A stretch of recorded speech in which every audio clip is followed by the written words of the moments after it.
아바타가 나를 대신해서 돈을 벌어준다는 개념입니다. 판매가 일어나서 여러분들이 소득을 일으키는 이것이 하나의 가치 창출 방식입니다. 잠재적 고객은 전 세계인이 될 수가 있는 거예요. 룰 지배자가 내가 돼야 된다라는 거예요. 안녕하세요, 안유아입니다. 오늘은 메타버스를 실제적으로 어떻게 구현해서 부가가치를 창조해낼지, 우리가 개개인의 자기 상황에 맞게 어떻게 해야 되는지 말씀드리도록 할게요.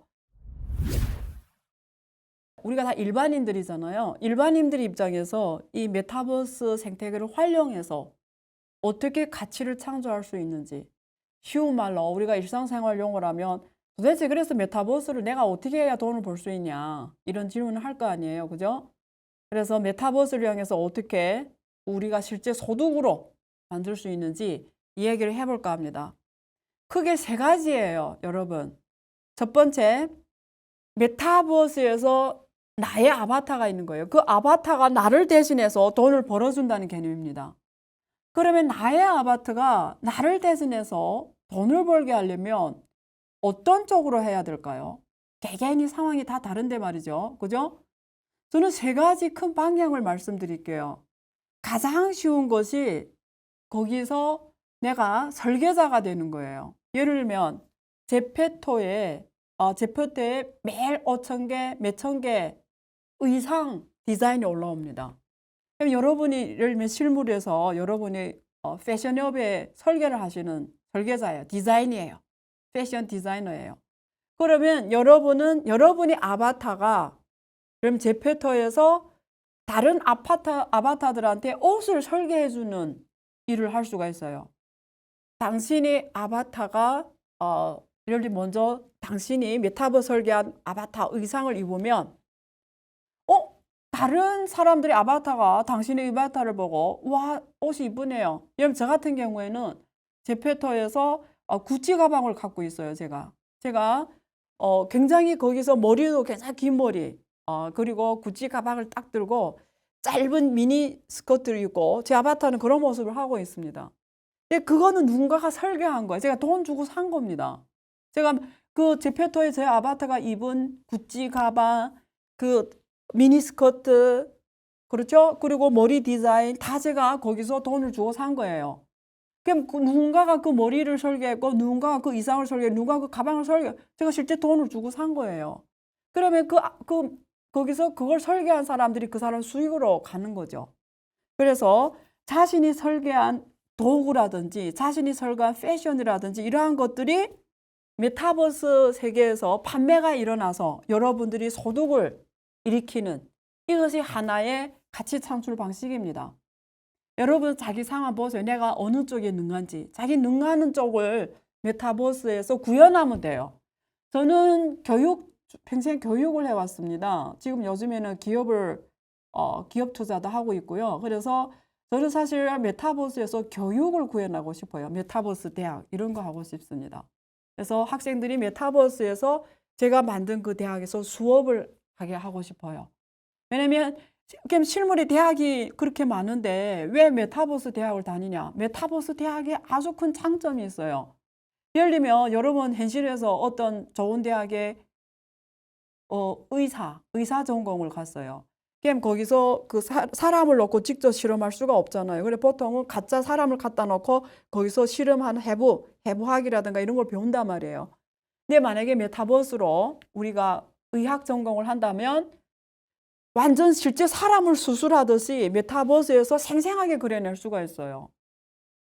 근데 현실에서 그거는 불가능합니다. 그만한 우리가 실제 해볼 수 있는 기회가 없습니다.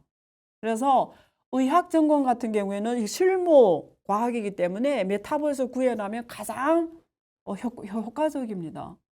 건설 현장도 똑같아요. 건축학과도.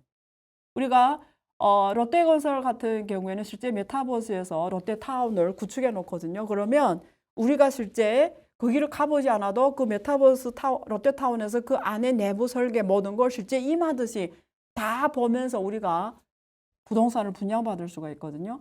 그래서 이러한 것들이 실제 다 메타버스에서 비용이 저렴하게 구현할 수가 있습니다. 그래서 이러한 것들을 설계하는 사람들이 메타버스에서 현실에서 부동산을 설계하듯이 메타버스에서 설계하면서 소득을 창출할 수 있다는 얘기를 지금 드리는 거예요. 그래서 자기가 평생 해온 일이 무엇인지, 그걸 메타버스로 구현할 수 있는지, 구현하면 그 메타버스 생태계에서 여러분이 그 구현한 걸 또 현실에서 사가듯이 사가는 그 사람들이 있다고요. 제페토 같은 경우에는 지금 3억 명이 넘어 가입을 했거든요. 여러분, 대한민국에서 여러분 패션을 디자인해서 판매를 하면 전 대한민국 국민이 다 사주어도 5,500만밖에 안 됩니다. 근데 여러분, 제페토에서 여러분이 설계한 가방, 여러분이 설계한 의상은 3억 명이 살 수 있다는 거예요. 이거는 글로벌 시장입니다. 메타버스로 올라가는 즉시 여러분이 고객은, 잠재적 고객은 우리가 전 세계인이 될 수가 있는 거예요. 특히 대한민국처럼 국내 시장이 협소한 나라에서는 메타버스로 바로 글로벌 시장을 할 수 있는 가장 유력한 도구입니다. 이것이 메타버스를 나의 실생활하고 연결시켜서 소득을 창출할 수 있는 첫 번째 방향이고요. 자기가 잘하는 직업을, 실물 직업을 메타버스로 구현해라. 이게 첫 번째고요. 두 번째, 게임처럼 그 안에 올라가서 여러분 어떤 미션을 완성하면 거기에 따라서 여러분들이 소득 창출이 돼요. 로블록스라든가 포드나이트라든가 이런 플랫폼들은 거기서 여러분이 어떤 게임에 플레이하면 거기서 위너가 되면 거기에 따른 내가 소득을 받을 수가 있습니다. 그래서 어떤 미션을 완성함으로써 메타버스에서 메타버스 생태계에서 이루어지는 미션들을 내가 함으로써 소득을 창출할 수가 있어요. 어린이들이 보통 게임을 놀아서 게임머니를 벌거나 이런 것들이 이런 개념에 속합니다. 이런 소득을 벌 수 있고요. 두 번째, 앞으로 메타버스 내에서 이루어지는 이런 미션들이 점점 많아질 거예요. 로블록스 같은 경우는 어느 정도냐면 여러분들이 로블록스에 들어가서 직접 게임을 새로 만들 수 있어요. 거기 지금 몇 천만 명이 지금 쓰고 있거든요. 그래서 거기서 소득 창출이 지금 5억 달러 넘어가거든요. 5억 달러. 그 로블록스 같은 경우에는 자체 화폐가 있습니다. 로벅스라는 화폐가 있어요. 그래서 10만 로벅스가 실제 달러로 교환이 돼요. 게임을 설계해서 많은 그 로블록스에 들어온 사람들이 그걸 게임을 넓으로써 소득 창출이 가능하다라는 거. 그게 두 번째 방향입니다. 그 제페토 같은 경우는 아직 부족한 게 뭐냐면 이런 거예요. 앞으로 이런 그 안에서 이루어지는 미션이 점점 많아야 돼요. 점점 많아야 돼요. 포드나이트 같은 경우에는 가수들이 거기서 첫 앨범 발매를 하거든요. BTS도 첫 앨범 발매를 했단 말이에요. 그러니까 이런 미션들이 많이 이루어져서 BTS가 현실에서 아니라 포드나이트에서 첫 앨범 발매를 하면 거기에 몇억 명이 들어와서 보거든요. 근데 물리적으로 현실 속에서 하면은 서울에 저 올림픽 경기장에서 하면 그래봤자 몇 명이 들어가겠어요. 몇만 명밖에 안 들어가잖아요. 근데 포드나이트에서 첫 앨범 발매를 하면 몇억 명이 동시에 공연을 본단 말이에요. 그러니까 이거는 비교할 수 없는, 현실에서 비교할 수 없는, 그래서 똑같은 미션을 해도 똑같은 현실 공연, 가상 메타버스 공연, 수익 창출이 다르다라는 거예요. 그래서 메타버스에서 어떤 미션을 함으로써 소득 창출이 가능하다라는 게 두 번째 소득 창출 방향입니다. 세 번째는 메타버스에서 어떤 거버넌스 조직을 만드는 거예요. 어떤 룰 지배자가 되는 겁니다. 그 룰 지배자. 예를 들면 디파이라고 들어보셨어요? 디파이, 탈중앙 금융이라고 하거든요. 현실에서 우리가 여러분 자산 관리할 때 어디를 찾아갑니까? 증권사를 찾아가죠. 돈을 예금할 때 어디를 찾아가죠? 은행을 찾아갑니다. 여러분 보험에 가입하려면 보험사를 찾아가요. 그래서 현실에서는 여러분들이 어떤 금융 활동을 하려면 늘 중개기관이 필요해요. 그게 누구죠? 은행, 증권, 보험입니다. 금융이라고 하죠. 그런데 디파이라고 하는 건 뭐냐면 이런 중개기관이 필요 없어요. 우리 돈을 예금하는데 은행이 필요 없다라는 거예요. 그래서 많은 그 거래소들에서 가상자산 거래소에서 은행 예치 서비스를 해주거든요. 은행 예치. 지난번에 테라 루나 사태가 터졌잖아요. 테라 루나 사태가 터졌지만 사람들이 그것 때문에 이 가상자산 업계를 비관적으로 보지만 그건 정말 잘못된 거예요. 오늘 주제가 아니기 때문에 제가 설명은 안 드릴게요. 혹시 관심이 있으면 유튜브에 가면 제가 옛날에 했던 방송들이 있어요. 한번 보시고요. 사실은 테라 루나가 그 테라를 우리가 어떻게 스테이블 코인에서 1테라 1달러에 고정시키기 위해서 그 예금 기능 앱이 있어요. 그러니까 현실 생활에 많이 쓰여져야 되니까 그게 앵커라는 앱입니다. 그래서 앵커에 테라나 루나를 예금하며 이자를 19%씩 주고 이랬단 말이죠. 그러니까 그것처럼 근데 그게 뭐 중앙은행이냐? 없어요. 다 탈중앙화, 중개기관 없이 이루어진 은행 서비스. 메타버스 시장에서 중개기관 없이 은행 서비스, 증권 서비스, 그리고 보험 서비스가 이루어지는 걸 우리가 디파이라고 합니다. 탈중앙화라고 하거든요. 탈중앙금융이라고 합니다. 테더가 가장 성공적인 지금 스테이블 코인으로 불리고 있거든요. 테더라는 게 1테더 1달러잖아요. 지금 테더 같은 경우에는 거의 뭐 달러처럼 돈겨잉처럼 쓰여진단 말이죠. 그러니까 이게 개인이 지금 어떤 개인이 알고리즘을 만들었는데 그게 화폐 발행 기능을 한 거예요. 그럼 그걸 가장 많이 가진 자가 부자가 되는 게임이잖아요. 이것처럼 메타버스에서 나의 소득을 창출할 수 있는 세 번째는 룰 지배자가 내가 돼야 된다라는 거죠. 룰을 내가 만드는 사람이 돼야 되는 거죠. 자, 이렇게 메타버스 생태를 이용해서 어떻게 우리 실제 메타버스 생태의 소득을 만들 수 있는지 세 개 방향으로 제시를 해드렸습니다. 근데 여기서 중요한 게 있어요, 여러분.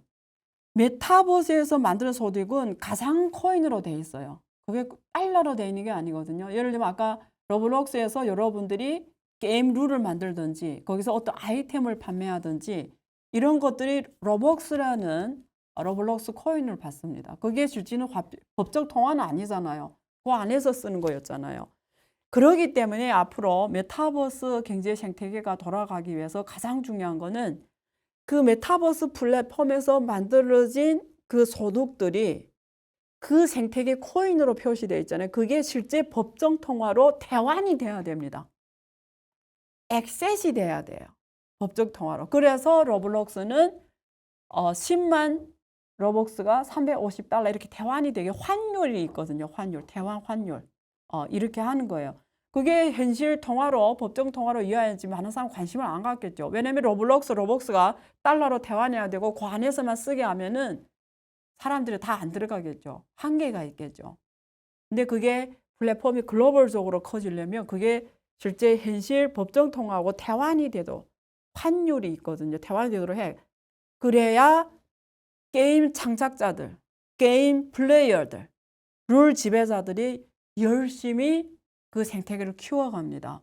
그래서 메타버스가 생태계가 잘 돌아가고 새로운 부가가치 창출이 가능하고 실물 경제와 가상세계가 공존하면서 경제 생태계 확대되려면 법정 통화와 그게 액세스이 돼야 되는 기능이 있어야 된다. 아주 중요하다라는 말씀을 드리고요.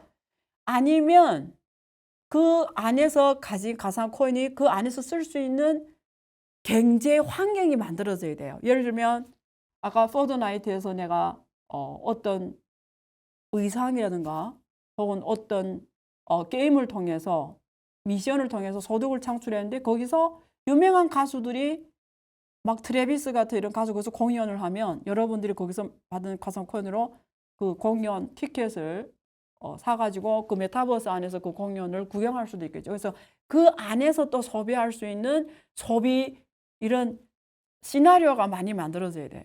우리가 현실에서 마켓이 있고 백화점이 있고 병원이 있고 그렇죠. 대학이 이렇게 돈을 법정 통화 쓸 수 있는 이렇게 많은 장소가 있는 것처럼 메타버스에도 대학이 있어야 되고 병원이 있어야 되고 뭐 공원이 있어야 되고 그렇죠? 에버랜드 같은. 그래서 그 안에서 만들어진 그 코인이 메타버스 안에 있는 이런 각각의 이런 시나리오에서 쓸 수 있도록 만들어지면 또 생태계가 커지겠죠. 그래서 메타버스가 성공하기 위해서는 앞으로 이 방송을 보고 있는 개인이라든지 기업이라든지 혹은 국가 관련 정책 당국자들인지 앞으로 메타버스를 자기가 살고 있는 환경하고 결합시키기 위해서 고려해야 될 요소가 두 가지입니다. 하나는 사용자가 창작자가 되는 개념이라고 했죠. 메타버스라는 거는 사용자가 창작자가 되는, 우리가 그래서 플레이 투 어닝이라고 하거든요. P2E로 표현합니다. P2E. 플레이 투 어닝. 놀면서 돈을 번다라는 거죠. 창작자가 마음 편하게 쉽게 누구든지 들어와서 쉽게 창작하고 거기에 따라서 많은 양질의 콘텐츠가 만들어지고 그 양질의 콘텐츠를 만든 사람이 소득이 창출이 되고 그 사람 지갑으로 들어갈 수 있도록 이런 자유로운 창작 가능 생태계를 만드는 게 첫 단계입니다. 그래서 누구나 창작자가 되어 자아실현이 메타버스에서 가능해져야 되고요. 그리고 인간이 숨겨놨던 내적인 욕망이 거기서 분출이 되도록 해야 사람들이 와서 자주 찾는단 말이죠. 현실에서 난 가수 되고 싶었는데 목소리도 안 되고 음치란 말이에요. 근데 메타버스에서 나의 아바타는 유명한 연예인이 될 수 있어요. 메타버스. 그게 디지털 휴먼 개념입니다. 그 브라드사가 만든 미켈라라는 디지털 휴먼이 있어요. 세계에서 가장 영향력 있는 가상 인플루언서입니다. 이 가상 인플루언서 릴 미켈라의 인스타그램 팔로워는 305만 명이에요. 근데 모델로 활동해요. 샤넬 모델이기도 하고요. 프라다 모델이기도 해요. 싱글 앨범까지 발매했는데요. 영국 스포티파이에서 8위까지 올라갔어요. 2020년 1년 수익이 130억 원이에요. 실제 인간이 아니라 디지털 휴먼이에요. 릴 미켈라라는 가상 인플루언서가 이렇게 걸어다니는 중소기업 역할을 하는 거예요. 이게 디지털 휴먼 개념이거든요. 자, 이처럼 디지털 휴먼 나의 아바타가 이런 메타버스의 가상 인플루언서가 될 수가 있다는 거예요. 가장 영향력이 있는. 나 현실에서 보잘것없지만 메타버스의 나의 아바타는 세상에서 가장 영향력 가상 인플루언서가 될 수 있는 거예요. 여러분들이 설계한 에 따라서 누구나 다 창작이 쉽게 자아실현이 가능하도록 이런 플랫폼을 구현하는 게 1차다. 두 번째, 창작자와 구매자가 그 소비를 했을 때, 예를 들면 아까 그 아바타가 누가 설계한 아바타를 내가 샀을 때 그거 대파할 수 있는 이런 또 유통시장이 메타버스 내에 만들어져야 돼요. 그래서 시장 형성이 활성화가 돼야 됩니다. 그래서 내가 산 걸 또 거기서 팔 수가 있어야 되고, 그렇죠?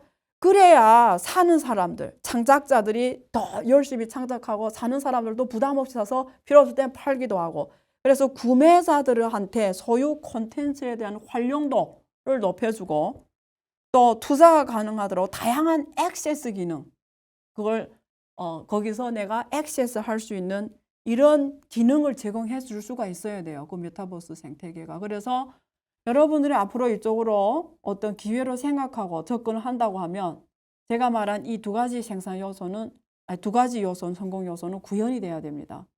하나는 창작자들이 쉽게 내면이 자아실현이 가능하도록 거기서 창작할 수 있는 토대를 형성해야 되고, 두 번째, 그걸 투자한 자, 구매한 자들이 어디서나 어느 때나 편하게 다시 팔고 거래할 수 있는 시장 형성이 활성화가 돼야 된다. 그래야 이 메타버스 경제 생태가 커지면서 또 현실에 더 많은 사람들이 메타버스로 들어오게 하면서 아까 다양한 수용자 범위를 높여가는 거죠. 그러면서 34%가 만들어지고 또 후에 어느 후발자 34%면서 진짜 그 메타버스 시대가 올 수가 있는 겁니다. 오늘 3회에서는 어떻게 성공적인 메타버스를 구현할지, 우리 개개인이 어떻게 소득을 창출할지 여기에 대해서 대화를 나누어 봤습니다.